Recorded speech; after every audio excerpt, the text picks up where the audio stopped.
آیا بھوک کی وجہ سے روزہ دار روزہ توڑ سکتا ہے یا نہیں؟ تو اس کو اگر یقین ہے روزہ دار کو کہ میں اگر روزہ نہ توڑوں، کچھ کھاؤں نہیں تو موت کا خدشہ ہے، تو اس صورت میں وہ کیا کرے گا؟ دوسری بات یہ ہے، اگر اس کو یقین ہے کہ میں شام تک گزارا کر سکتا ہوں تو اس صورت میں پھر اس پر کیا ہوگا؟ صورتی مسئلہ یہ ہے، اگر روزہ دار کو بھوک کا اس قدر غلبہ ہو کہ اگر کچھ نہیں کھائے گا تو مر جائے گا، یا عقل میں فتور آ جائے گا، تو اس صورت میں روزہ توڑنے کا اختیار ہوگا۔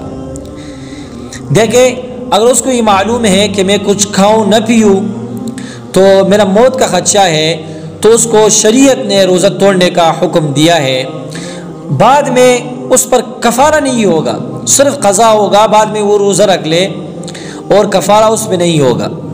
دوسری صورت یہ ہے، اور بھوک اگر اس قدر زیادہ نہیں، یعنی بھوک نہیں ہے اس پر، تو اس صورت میں روزہ توڑنے کی صورت میں قضا اور کفارہ دونوں لازم ہوں گے۔ اگر اس کو بھوک نہیں لگی، ہلکی سی بھوک لگی، اس کو یہ معلوم تھا میں شام تک گزارا کر لوں گا، پھر بھی اس نے روزہ توڑ لیا، بعد میں وہ قضا بھی کرے گا اور کفارہ دونوں لازم ہوں گے، یعنی روزہ بھی رکھے گا اور کفارہ بھی۔